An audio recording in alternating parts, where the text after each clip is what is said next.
Hola, buenos días. Buenas tardes, buenas noches. This is Barb. And this is Estella. And welcome to Cafecito. And Crime.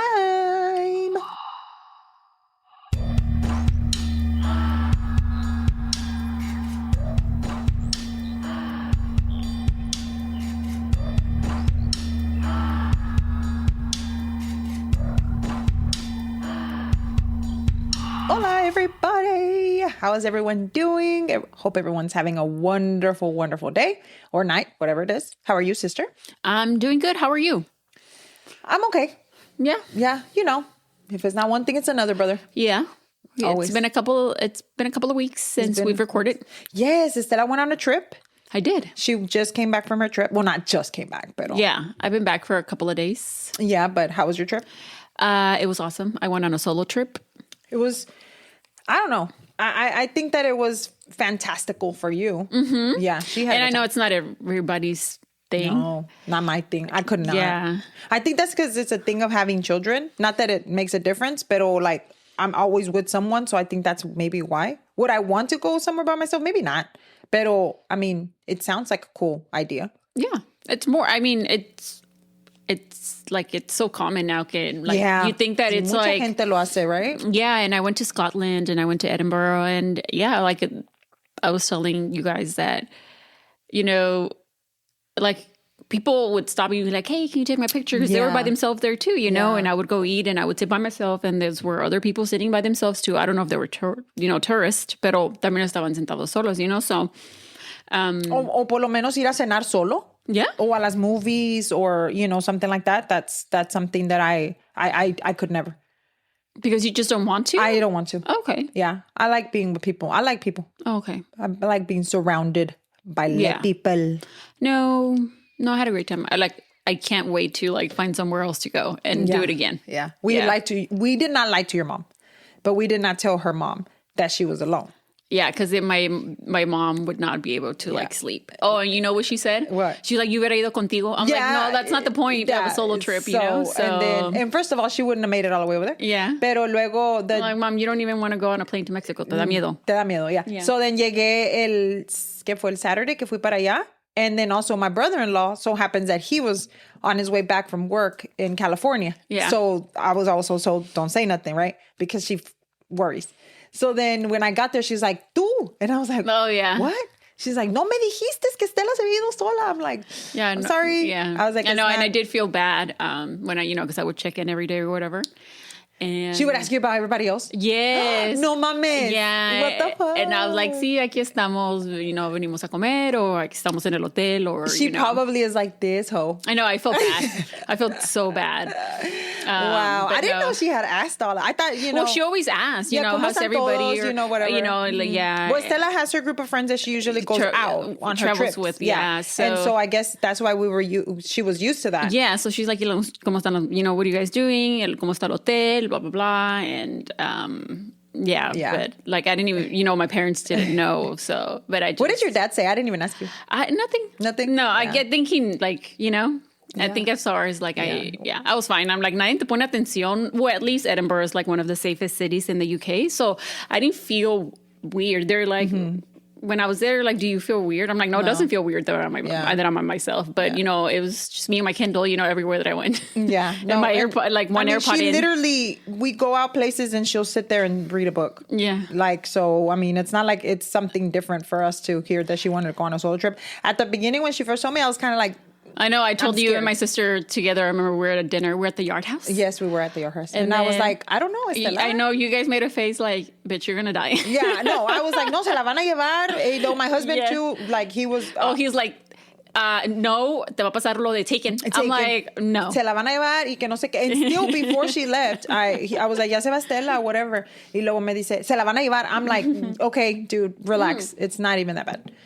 And I was telling you guys that on the way back, because I had a layover in New York. So from Edinburgh, I flew to New York, and then, from New York. And then with the whole, government shutdown and all the delays. So we kept like my daughter kept freaking out. She was like, Mom, is Tia's going to be in line forever? I'm like, girl, she's going to be fine. And then, but I think the people were making it worse, ¿verdad? No, I don't know. Well, going, because I was following the airport here in Houston, the international airport, and then I was following their social media, and they're like, "Hey, if you're flying so and so, go drop off your luggage here, and then go to this this terminal because it's the only one that has TSA personnel working."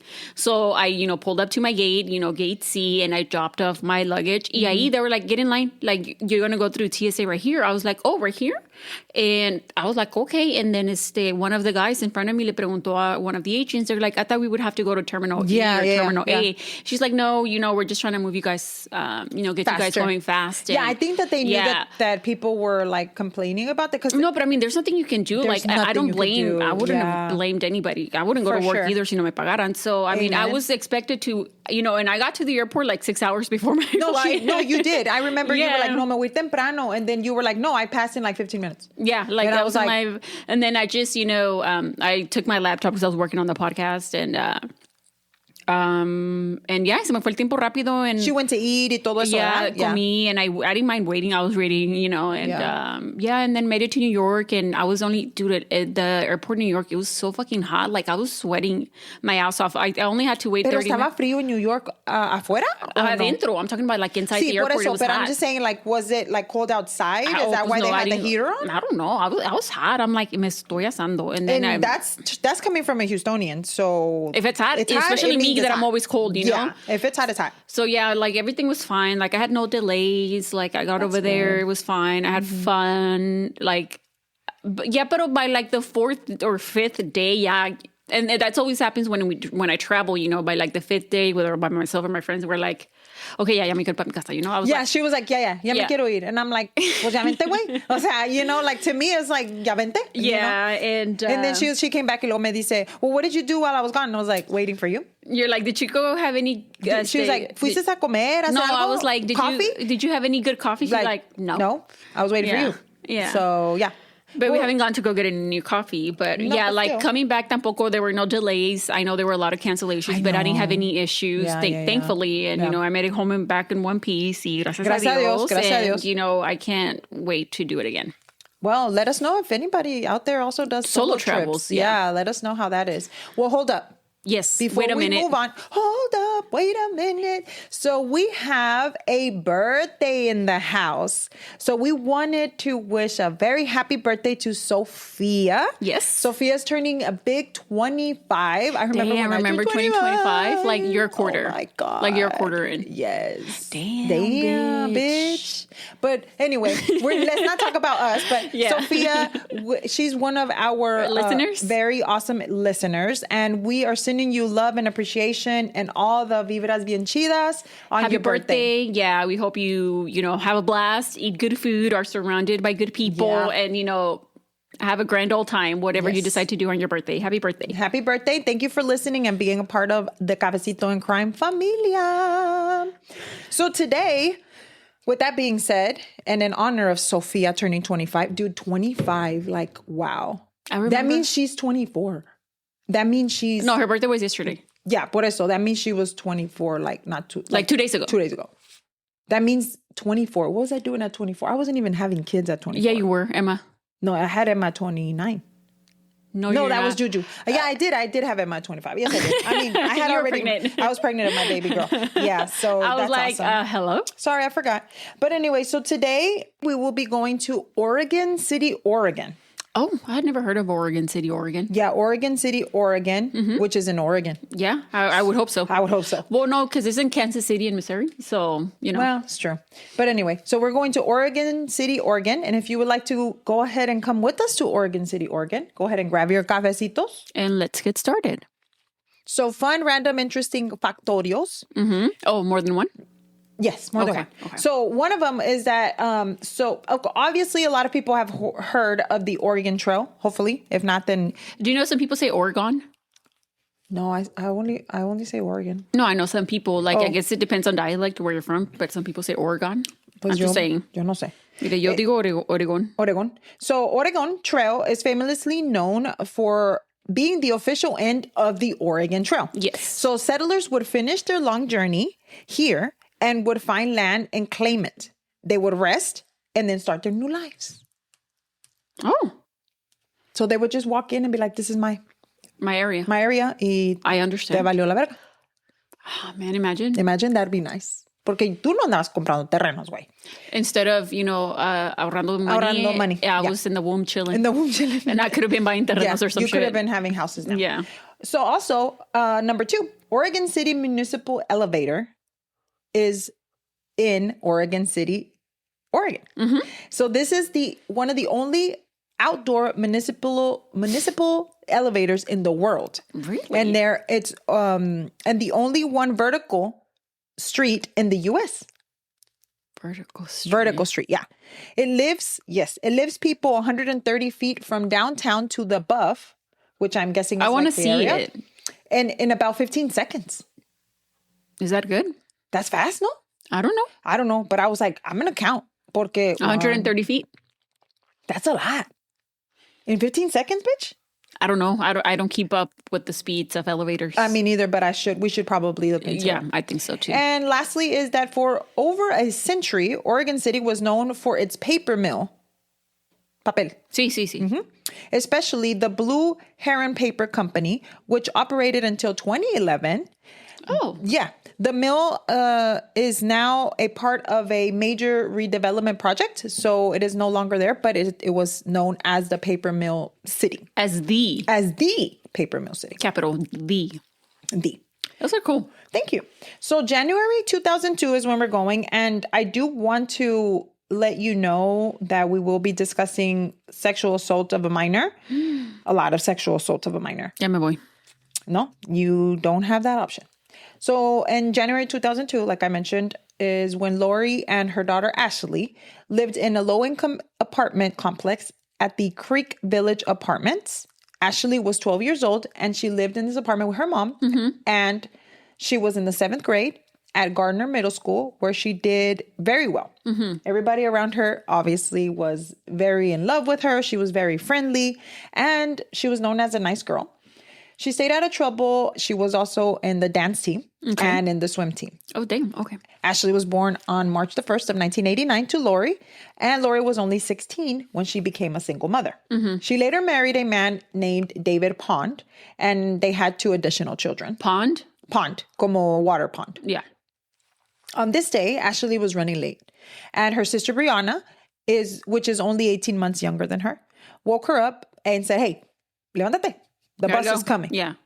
She grabbed something quick to eat and she left the apartment just after 8 a.m. Mm-hmm. She was wearing her Tommy Hilfiger jeans and a spaghetti strap shirt and a January? sweatshirt. Oh, a sweatshirt. Mm-hmm. Okay. She waved goodbye and rushed. She just was like, "I gotta go." Y se fue. Off to school. She did have dance after school on that day, but unfortunately she never made it to school or to dance. Oh, damn. Not even school. Not even school. Lori was not worried about Ashley walking to the bus stop since it was just a few minutes from the apartment. Lori always was sure that Ashley was going to make it to the bus stop safely. Yeah. So she also waited until the end of the day for her to get a phone call to pick her up from dance class. Yeah. But the call never came. Time passes and Lori starts to worry. So she calls the school and also the dance class. Team, yeah. And no one had seen Ashley. She panicked. And she actually started to call a lot of Ashley's close friends to see if anyone had seen her. With no luck, she did dial 911 to ask for help. Mm-hmm. When calling, obviously, this is 2002. She's 12. They're saying she's a runaway. Or se fue con un amigo. Se fue con un amigo. She'll be back. Whatever. Yeah, that's so sad. She did tell them she's been gone since the morning. Yeah. Nobody has seen her. And the dispatcher said, "Okay, you don't think that she ran away?" No, bitch. No. She said she's never done this before. Mm-hmm. She's 12 years old and blah, blah, blah. The police did go to the apartments and they did an investigation in like loose quotes because even they later on say they didn't do nothing. Not a very good one. So they still believe that Ashley had run away. And she would show up later without a problem. A week later with no signs of Ashley. Oh my God. And her mother had been trying to find help. I was reading that, or I was reading whatever, that she actually even knew like a officer. And she was like, "Hey, I need help. I cannot find my daughter. It's been a week. She's not home, blah, blah, blah." My God. Nobody was wanting to Oh my help God, her. those people should be ashamed of themselves. The disappearance of Ashley was big news, and it was all over the news outlets. After I guess everybody picked up the story. At this point, it's about a week and a half, almost 2. Oh my God. They did go again to Ashley's home, and they went through her room, and they noticed that all of her favorite things were still there. For a 12-year-old who had left and not take anything with her, that could have given them a big red flag that it might have not been a runaway. The police started to think further, well, okay, so let's see what we can find out, and we can find Ashley. Lori and her family started to give out missing persons flyers, and they were just like, any moment that passed by, they're like, this was like an endless nightmare. Yeah. Police started to look deeper now into Ashley and her background and her everyday life. Yeah. And also into her mother, Lori. When doing so, they found out that at such a short age, Ashley had been through a lot, more than anybody could imagine. Everything had begun when her parents, David and Lori, went through a nasty divorce. This was also when David found out that Ashley was not his daughter, not his biological daughter at that. Wait, which one? Ashley. No, pero because she said she got pregnant at 16, and then Ashley was born, and then her parents She married David Pond. Okay. Right away. I guess right away after. So she might have been like, hey, I'm having a baby and it's yours. And they got married. Oh, okay. But it wasn't hers. Yeah, because then you said her sibling, her sister is only 18 months apart. Okay, yeah. okay. So I mean, maybe they were dating. I don't know the story. Okay. So I thought as is a lot of the stuff that I'm going to talk about today, there's no. Yeah, I was confused because I thought that she had the baby already when she met David, and he knew that she was a single mother prior. Okay, I was just confused about that part. It's okay. So when David found out that Ashley was not his daughter, it all went to shit. Now, Ashley's biological father's name was Wesley Reuter Jr. Now, he didn't have anything to do with Ashley, obviously, but he did start visiting her up to a year after, I guess she found out that was her dad. So empezó a ir a tratar de conocerlo, a verla, whatever. But in January of 2001, he was found guilty and sentenced to 120 months of probation for sexually assaulting Ashley since she was 8 years old. Her biological dad. Oh my God. Yes. Lori did bring Wesley up as a suspect, saying, hey, maybe he took her or algo le hizo. But he had an alibi. He was eating breakfast with his dad at a local restaurant. And then after that, they worked at a truck in the afternoon. And there was cameras that corroborated his story. And his dad also was like, no, he was with me. I mean, he may be trash, pero like he was with me that day. Super trash. So then the area where Lori and her daughters lived was not safe by any means. Yeah, it was a low income, apartment place. complex. So, I mean, there was a lot of people that probably were not the best of people. They were surrounded by child molesters and people that were criminals. And apparently around that time, there was 90 sex offenders that lived within 1 mile radius of the complex. Yeah. Police concluded while interviewing children on the bus and, around them, that Ashley must have disappeared somewhere between leaving her apartment and reaching the bus stop. Right. The bus stop was over a hill and it was behind a wooded area. Dang, who put that bus stop there? Porque se hace cuenta que you would have to go over the hill and then the wooded area to get to the bus stop. Oh, you have to go through the wooded area. Okay. So it was behind the wooded area. So you would have to go over there. Yo me imaginé que las woods and then behind it, on the back end. And so then, the children would take that as a shortcut because a lot of kids that would go to school from the apartment se iban por ahí. Okay. So you wouldn't think that if she was walking by herself, you were probably thinking, oh, she's walking with some of the other kids from the apartment complex. Yeah. So the police then investigated Lori. She was far from a perfect mom. Unfortunately, she did neglect her children. Many times, she was an alcoholic and addicted to drugs. Between a year, she had 5 encounters with the police regarding her parenting. She was called in for domestic disputes, excessive drinking, and even locking her children out of their home. Oh my God. So I don't know if over there in Oregon, they called it different, but we call it CPS. They called it Department of Human Resources. No, I think it's still all CPS. I think maybe, quién sabe. So the Department of Human Resources were regularly seen at the apartment, and the relationship with her mom was strained, but And they constantly argued. She's 12 years old. She's becoming a teen. She's a preteen. Not only that, she had been through a lot with her dad. And then ella de por sí anda, she struggled with addiction and, And so Ashley's mental health was not at its best. She did at one time confided in one of her teachers that one of her friend's fathers had abused of her. The teacher did what she was supposed to do, and she followed up. Reported it, followed up with the school, but Lori didn't do anything about it. She took no action. Oh my God. Ashley was not treated or giving any help. And even though she did confess this to her teacher, and her teacher was like, I can only do so much. You imagine so as sad. A teacher, like you know that she needs the help, and you're like, nobody's willing to like, wow. Lori did admit that she had many conflicts with Ashley, but she insisted that they had a loving bond. And she just wanted to find her daughter. Police still insisted with Lori because they're like, nah, dude, you sound like something's up. And they had her take a polygraph test. She did pass it, and she was ruled out as a suspect. Her family and loved ones were clear, and now the police faced, the shortage of leads. Yeah. Where do we look to?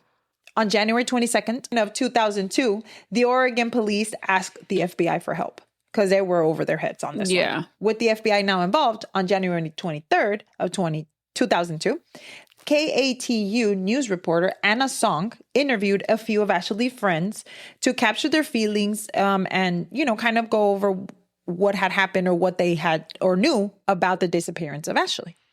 One of the girls that they interviewed was by the name of Miranda Gaddis. At 13 years old, she was a very close friend of Ashley, and she was also her neighbor, which meant she also lived at the apartments. Yeah. Y caminaban juntas a la escuela. Caminaban juntas. They were actually, not only that, let me finish this. She shared in the interview that she had no idea what happened to Ashley. She was very distraught, and that it could possibly be a kidnapping. And she stated that Ashley had mentioned running away from her home to one of her sisters. Miranda was smiling on the camera, but you can tell that she was very concerned for her family, or for her friend, excuse me. Yeah. On March the 8th, on the same year, the Oregon Police Department got a 911 call reporting another girl missing. And her name was Miranda Gaddis. What? Yes, ma'am. Miranda was born on November the 18th of 1988. She vanished in the exact same way that Ashley vanished. She was on her way to the same bus stop because they went to the same school. And took the same shortcut. And not only that, Miranda had a very, very similar life than Ashley did. That's so sad. Yep. That breaks my heart. So, like I said, Miranda was also in the same apartments that Ashley lived. Era su vecina. Era su vecina. They went to the same school, like I said before. They actually shared the same friends, and they even looked a little bit alike. Oh shit! Yeah, and they were both also sexually abused by a father figure, and were being raised by a single mom. That's so sad. Yeah, the fact that this is two, there should be zero. There should be zero. Yeah. Miranda's mother Michelle, and her father's name is Jason Gaddis. Mm-hmm. Her parents were together? Yeah. Okay. So no. Well, let me go. Okay, sorry. So she had an older sister, Marissa, a younger sister, Mariah, and a younger brother named Jason. Not like Ashley, Miranda's parents were married when she was born, but she was abused by her father as well. In February of 1995, when Miranda was only 6, Jason was convicted of kidnapping 2 girls and sentenced... What the fuck? Yes. And sentenced to 6 months and 54 years. 6 months? But look, why are they giving the other guy had 120 months. But this guy had 54 years of probation. And it's so sad when you think about that. Like, crimes against children don't carry big penalties. Remember when we talked about one of my cases too, that I think it was a crime against a child también, que I think that it wasn't like a crime to kill somebody at that time, and then they were... And then I think I vaguely remember that. Do you remember that? Like it wasn't a crime at the time. Why? These are... no se pueden defender. No. Like, these... I just can't. Like, when you think about it, it's just upsetting. So Miranda's mother, Michelle, like I said, after he went to jail... For 6 months? For 6 months and 54 years of probation, she started a new relationship with the man. His name was Brett Edward.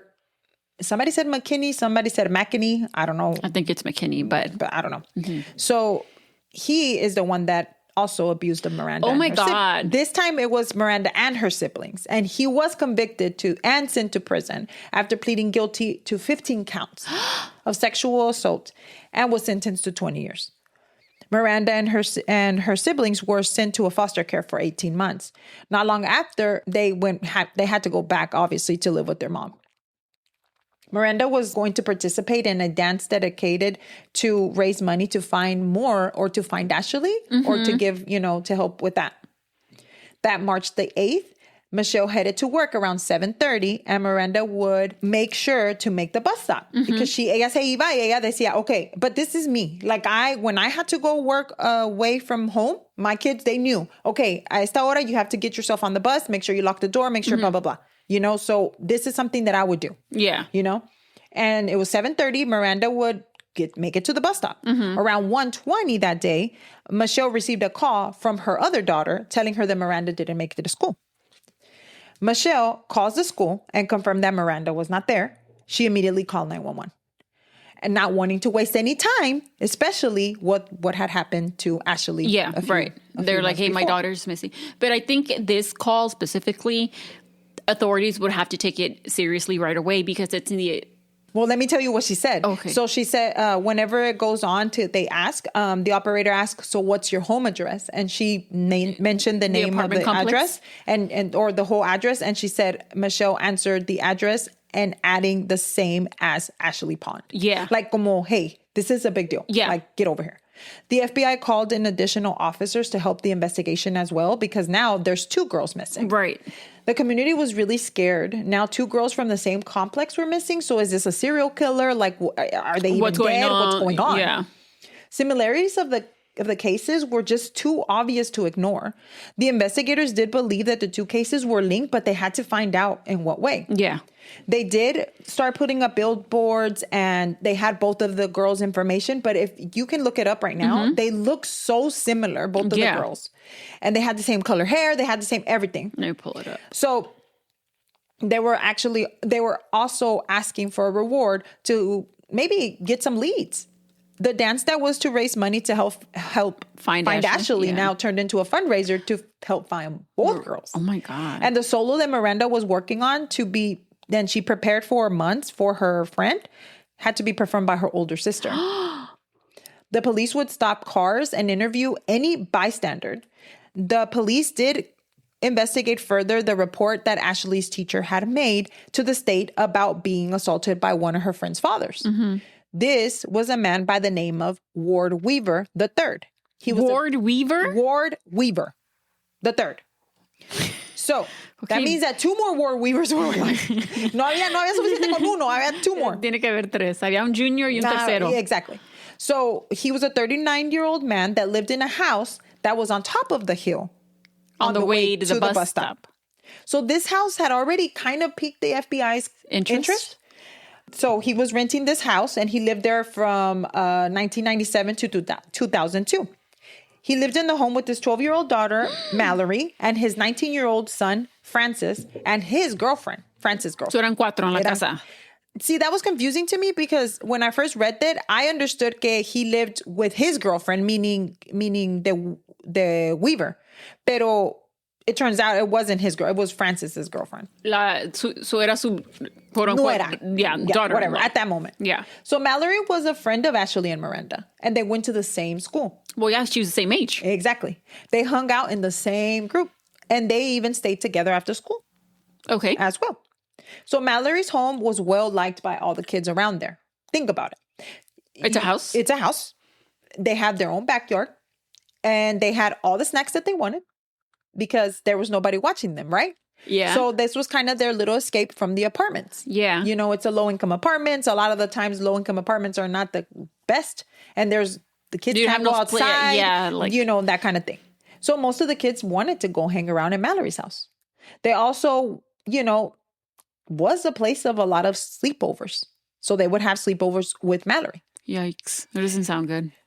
Weaver was seen as a cool dad in the neighborhood. And Ashley and Miranda would attend sleepovers often. So the FBI did say, hey, véngase para acá, señor. We need to check. We need to check chat. this bitch out. Since his house was on the way to the school bus, like I mentioned before, where both girls did not make it. Weaver was cooperative, and he did admit that the girls had been at his home before for a sleepover, but he had not seen either one of the girls the day that they went missing. He added that Ashley had some mental struggles, but he really didn't know much about Miranda. FBI requested to search his home, and he agreed without a problem. There was nothing found. He did provide an alibi, saying he was at work and he had his time card. Okay. And he turned it in. Investigators were like, well, okay, there's nothing here. Let's move on. So it checked out. Like it checked out. Yeah, everything was legit.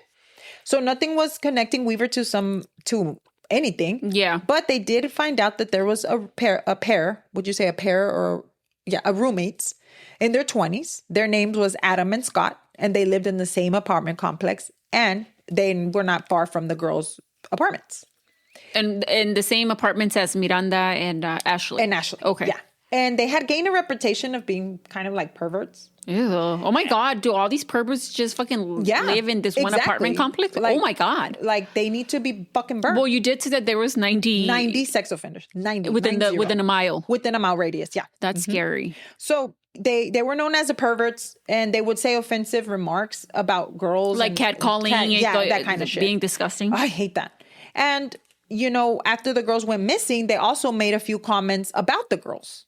Sorry, I just pulled up both of the girls, and they do have like similar. Se miran, se parecen, they look alike. Right, they do. Yeah. That's if you would have seen them, de repente, they look like sisters, right? Yeah, or they look like they're related somehow. Yeah, they're related.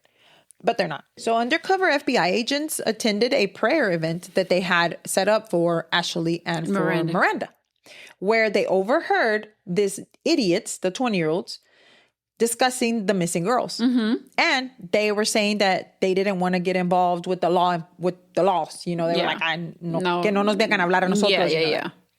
They did put them under surveillance because they were like, let's watch these motherfuckers.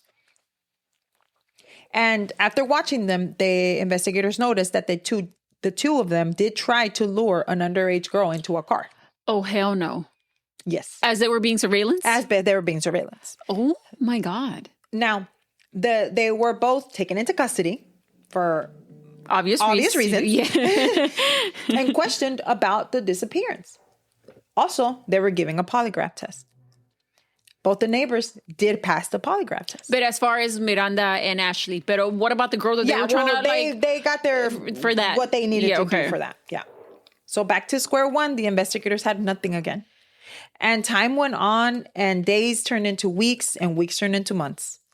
They were desperate for answers, Estela. So desperate that they even were listening to the gossip around the middle school. Girl, that's what I would have started. I mean, no, porque... Girl, and Estela knows very well that whenever I'm like, dude, you should hear some of the shit that my daughter comes home telling me. I know. Yeah. Chisme. It's like... Yeah. Or I remember when, the other girls, they would be like, when we were like hang out when they were like younger or whatever, I'm like, hey guys, so what's the gossip at school? Because dude, some of the stuff that will go on at their school, I'm like, why you guys are like children, like why are you guys so angry at fucking 7 a.m? I fucking have breakfast. Like, girl, what do you... I'm telling you, because at my son's school they had a fight. I'm like, you guys are 4. Like, what the fuck are you fighting about? Yeah. What is so important that you need to fight about? Yeah. It's 7 a.m. No, this other kid hit the other kid con un cup de Awala or con un Stanley or something. Remember that? I'm like, the parents, I'm sure, did not buy you that cup so that you can hit somebody upside the head. Yeah. Anyway, so they did bring back up the fact that Ashley had accused Weaver again of assault, and no one did anything about it. Oh my God. So after she confessed what happened, it was said that no one wanted to believe her. That's what the girls were saying at school. Because I guess I can see it as, well, that's a cool house. Yeah. Like if you make a big deal or say something about this, like that's going to go away for all of us. Yeah. But that's what I think. So the teacher, after Ashley was missing, did come out and give an interview. And she said que Ashley le dijo que at one point, like, I guess she was leaving his house and he kissed her in her mouth or something. Ew. Disgusting, dude. Ew. Like, and so then that's when she decided to tell her teacher. I mean, I'm glad is not okay. that she felt comfortable enough to tell the teacher, even though it seemed like there wasn't like much that she could do, or she tried. She tried. Pero I just can't imagine what this girl has gone through in 12 years. In 12 years. And her friends too, because I'm sure que le anda pasando cosas a Mallory también en su casa. También, I'm sure. Yeah. I just can't. Whenever we finish, if you look at Mallory, you see her face. She looks like she's been through some shit. Oh, pobrecita. So no one was actually believing her. So even Mallory, and she kind of felt sad about that because Mallory was her friend. Yeah. And no one stood by her side except Miranda. According to the gossip reports, the accusation... gossip reports. Yes, girl. The accusation did put separation between Mallory and Ashley. The weeks before Miranda's disappearance, it was said that she told a few other of the friends that wanted to go spend the night with Mallory not to do it. Yeah. Because things happened of what happened to Ashley with her dad. Yeah.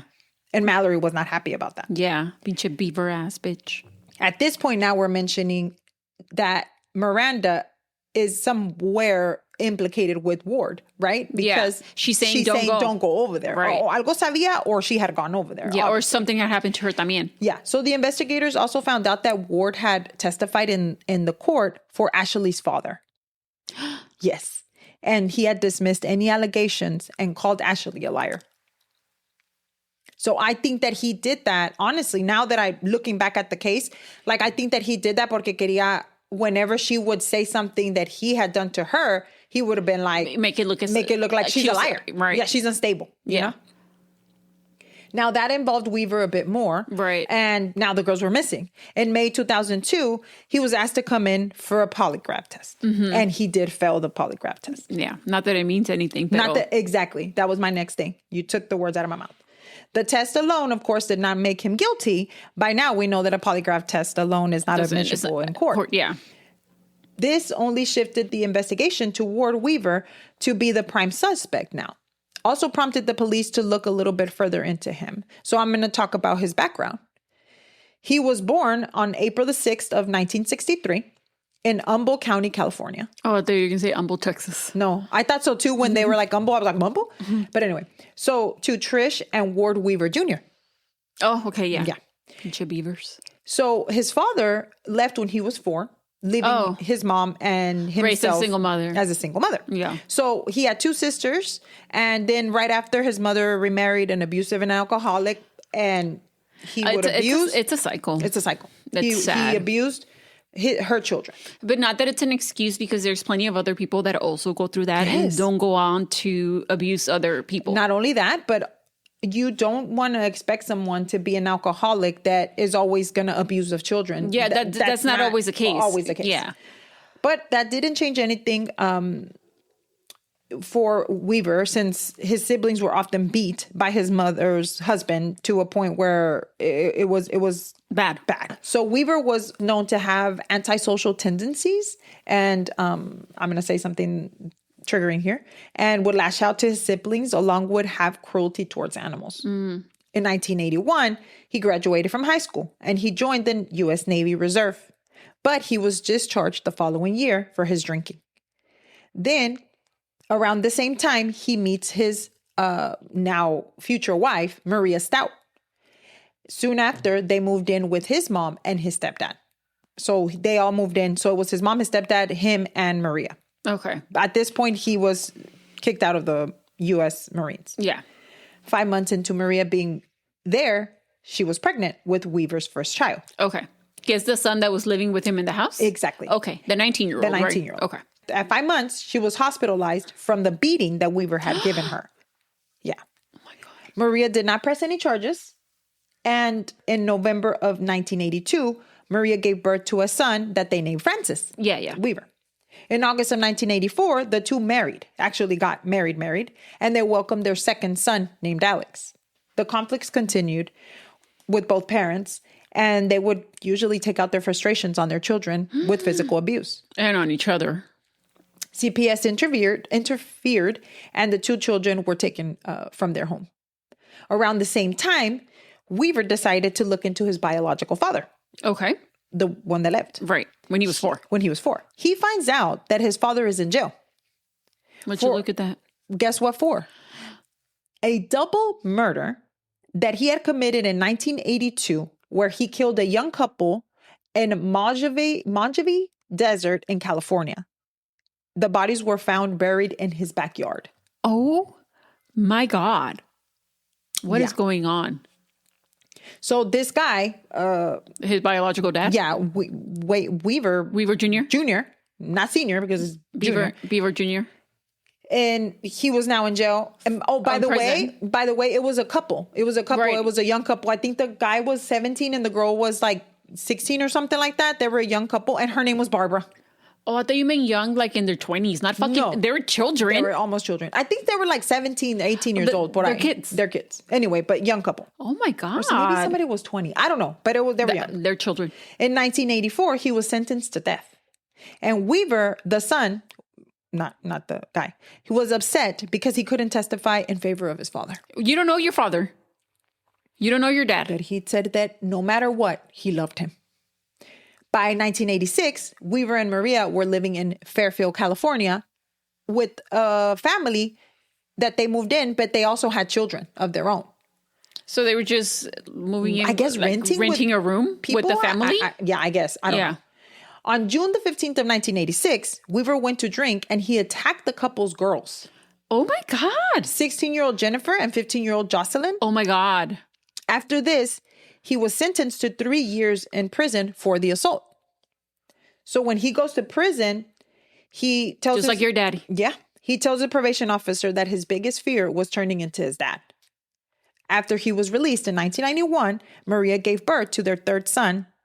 And soon after that, Mallory was born. También. And then that was when Weaver was released from jail. So see, this right here is another one of those times. So she gave birth to their third son. So he probably lo aceptó como su son. Pero no era de él. No era de él. Okay. Okay. Pero luego dice, pero then they also say, but then Mallory was born when he was out of jail. So Mallory sí era su daughter de él. Okay. Yeah. So in 1993, Maria finally acted and filed a restraining order against Weaver and ending their 9-year marriage because he would beat the shit out of her. And then they were together before they got married. Exactly. So I'm glad. And I know it's easy to say, oh, you should leave. But you don't know what you can do in that situation. You know, obviously you're so... You never know. You've been put down. Not only that, your mental state is just mental and physical state of you being with the same person, and it turns into a cycle, I guess.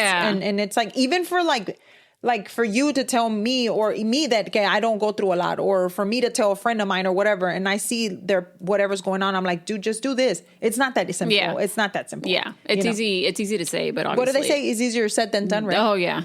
So then at this point in 97, Weaver started a relationship with the data entry clerk. Wait, I'm even surprised que sí le dio, la dejó a Maria to go, let her go. But I guess because she involved the authorities and was like, I need a restraining order and blah, blah, blah. And I guess, And so he was like, okay, here. I'm not going to put up a fight for this. No, pero también he started a relationship with the data entry clerk at Ilion Chain, where he worked as a shipping person. Mm-hmm. Like he worked in she worked in the offices. He worked in the warehouse. So this is where I kind of got confused because I'm like, okay, so was he living with his girlfriend? Because him and his new girlfriend and his son Francis and Mallory is when they moved into the rental. And how did he end up with Mallory? Exactly. And so that's when they ended up at the rental house on South Beaver Street in Oregon City. Yeah.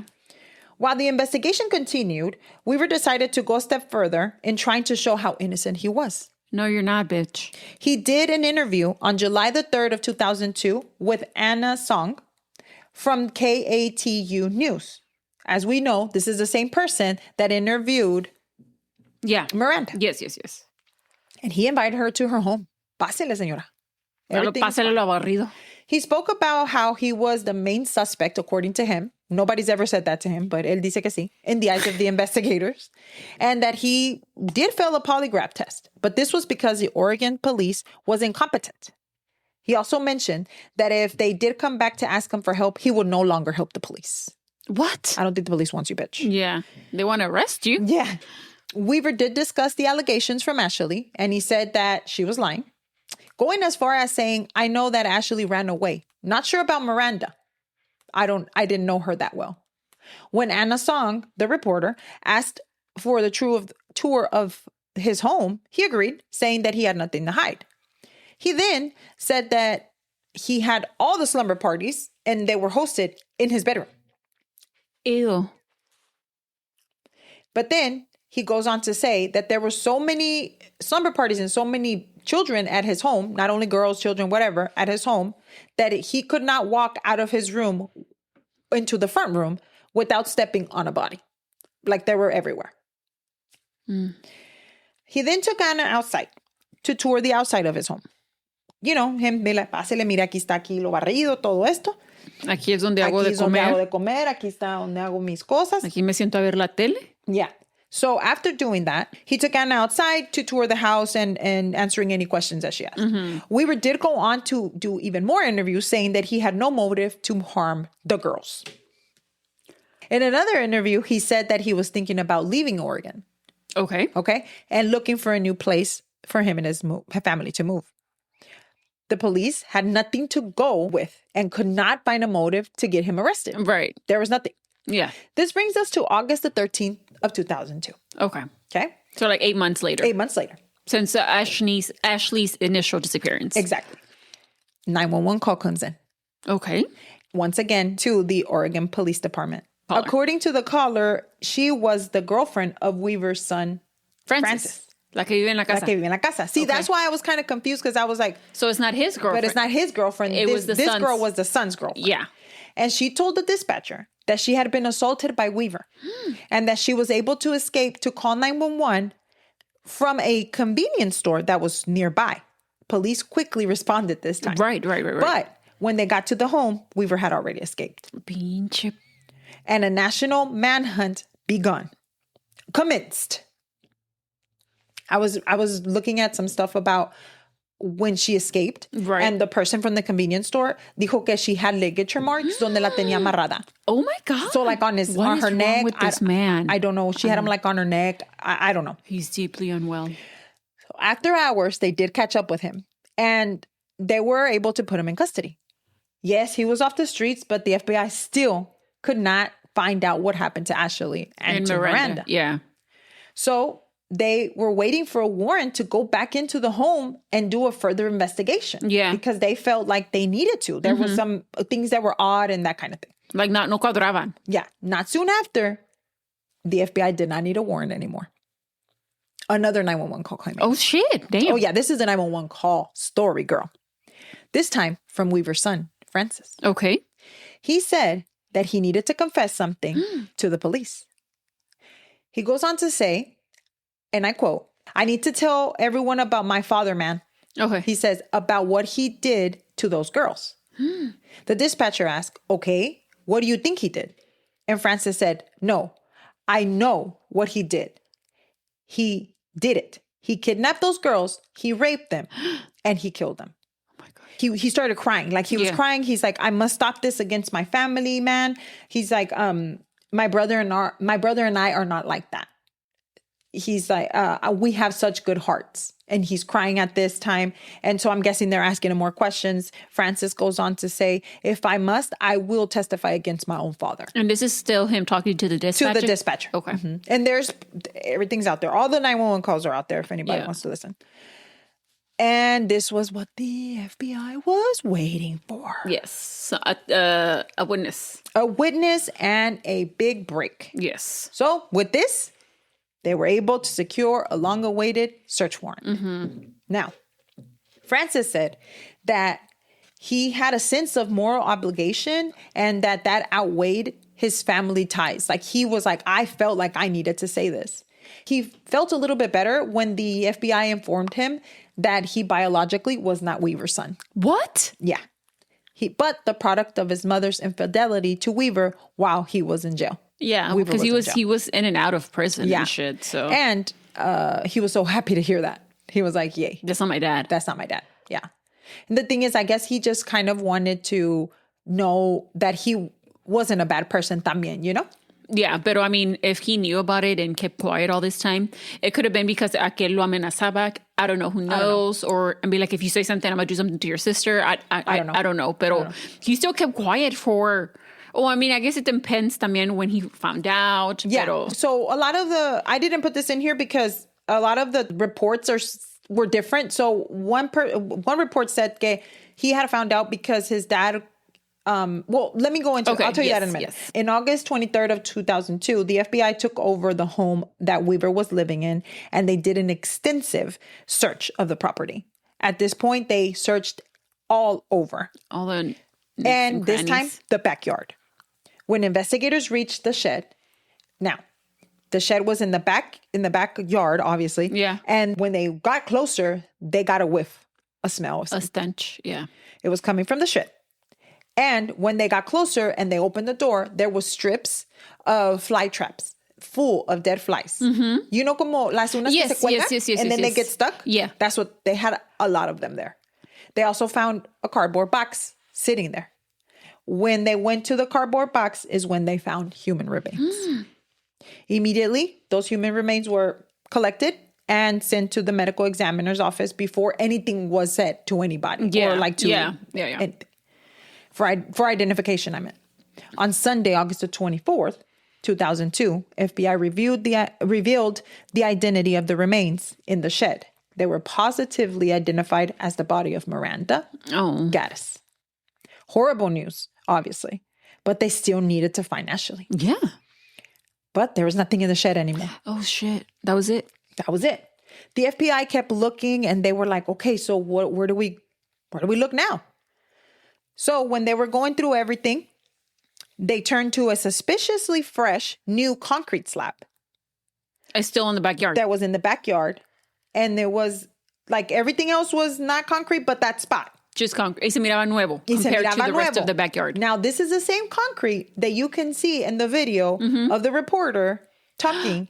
Yes, the reporter talking to Weaver. She was walking over that concrete. Oh, and I guess, spoiler alert, ahí estaba Ashley. Oh, hold on. When breaking through the concrete, they found 3 barrels. In one barrel... Barrels? Barrel, yeah. In one, they did find another set. Of remains. Remains. Now, these remains look different, though. They weren't like the other remains que ya tenían días allí. It looked like they had been frozen first. Oh, and then put in there. So, they were like, okay, let's find a freezer. When looking, they found the freezer in the home. Mm-hmm. And that's when they believed that he had frozen her first there and then put her in the barrel. Medical examiners did positively identify the remains to be of Ashley.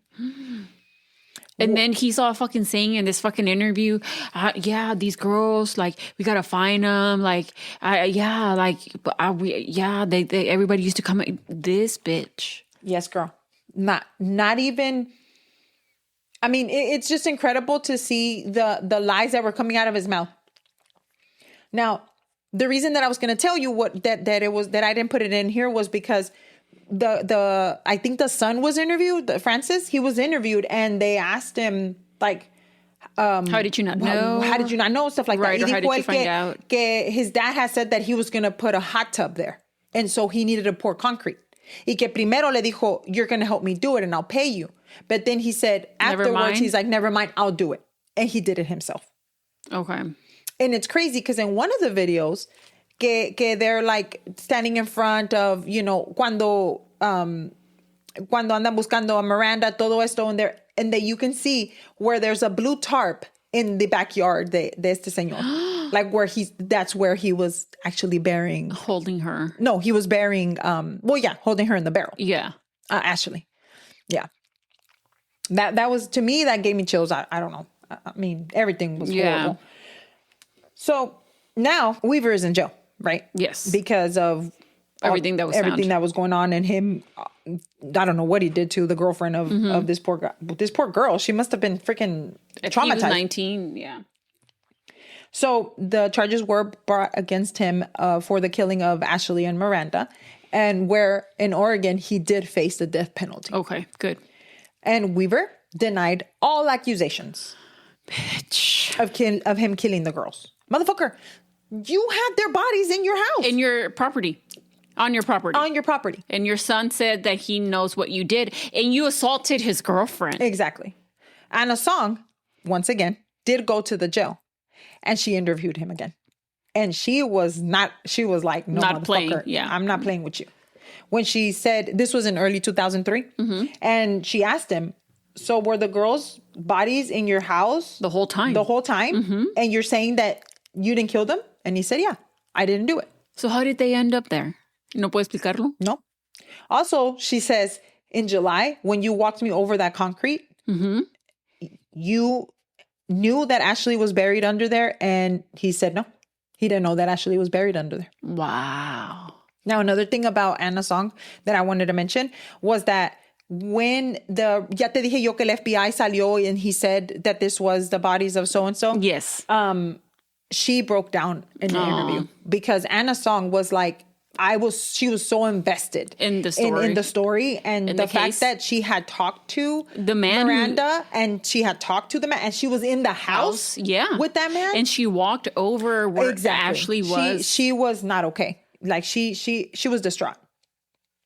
Now, he went as far as saying that he didn't do it, and he showed no remorse. He said, no, I didn't do it. It wasn't me. And he even laughs at his son, saying, Well, it's not his son, thankfully. well, at this point, Yeah, he thinks. Yeah. He laughs at his son and claims, saying that he didn't, that he He's was lying. So whenever Anna asks him, hey, do you have anything to say to these families? He looks like ass. Weber. Yeah. He looked and he said to Miranda or to Michelle.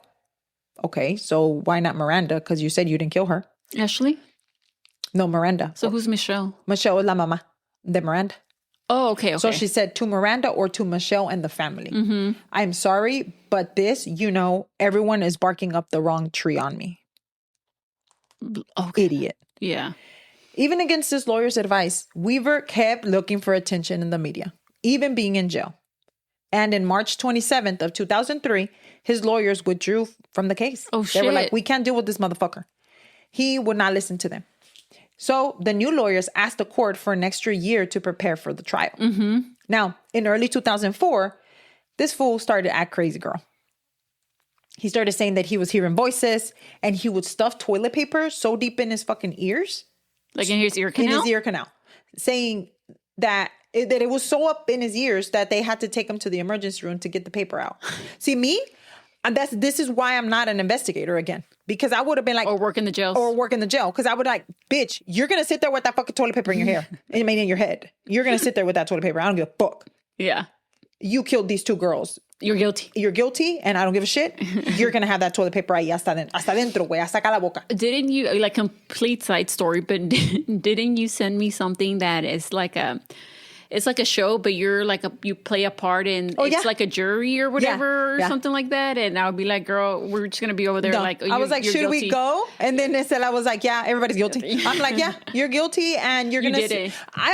I just don't see why they need to get help. I'm just like, you're going to hurt because I'm sorry. Anyway. You're going to, yeah.